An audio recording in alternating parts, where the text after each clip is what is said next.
Jalen Tyson, and Naquan Tomlin so far here in the second quarter. Cleveland leads at 51-38. Greg Anthony, Dennis Scott with us. I'm Jared Greenberg, still joined by the head coach of the Cavaliers, Kenny Atkinson. You know, big question in the offseason is your point guard position. We saw the amount of pain that Darius Garland played through in that playoff run that you had.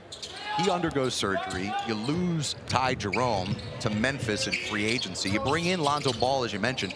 But what happens with that point guard depth for your roster now moving forward? Well, obviously, you know, big loss losing Ty, and we loved him. He had a great season, but listen, Kobe did an incredible job. He had Lonzo in his back pocket, and you know, we made that trade, and with that in the idea, like we needed more depth losing Ty, and you guys know Lonzo. I mean, I've been a huge fan since he's been in the league. He's a system fit.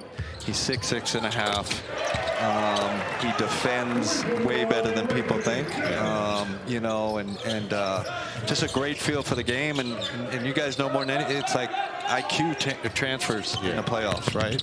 You said something that for the average fan at home, you talked about system fit. And sometimes that gets lost because fans will see a kid here and he's doing something really well, whether it be scoring a basketball, but that doesn't always translate to the next level because what they do best, they may not be good enough to do at that level. And so you're looking for guys that fit and fill voids on your roster, right? You're not looking for a first option offensively with Donovan Mitchell. So talk a little bit about that when you guys are scouting and evaluating and bringing pieces in, that system fit and how important that is. It's a great point, Greg, and I think the alignment with kind of me in the front office and the coaching staff in front office is huge, right? They have to kind of understand like how important it is, you know, finding system fits. And when Kobe brought Lonzo's name to my, you know, in front of me, I said, man, that aligns like perfectly with how we play. It's a guy that gets, you know, makes other guys better. He's a kick ahead guy, and defends, and he's got positional size. So it's so important, and it's important at the summer league level, right? We bring in guys that fit how we want to play. Evan Mobley took a massive step last year. What's next for Evan Mobley?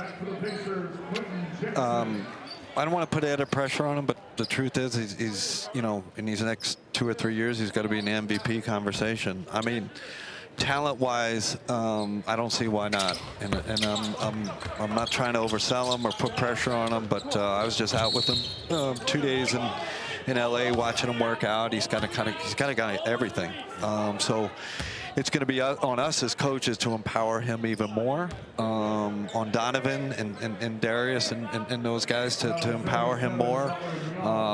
He's gotten stronger already since the season ended, and you can just see it when a guy starts to figure it out. Like he's figuring out his routine, he's figuring out his diet, he's figuring out all the stuff that he's figuring out, the weights, the strength and conditioning stuff, and you combine that with talent and the human being he is and the character he is. Oh, well, and by the way, he's Defensive Player of the Year.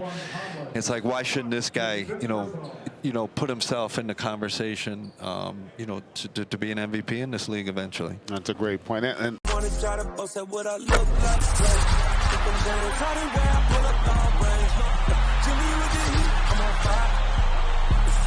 on ESPN.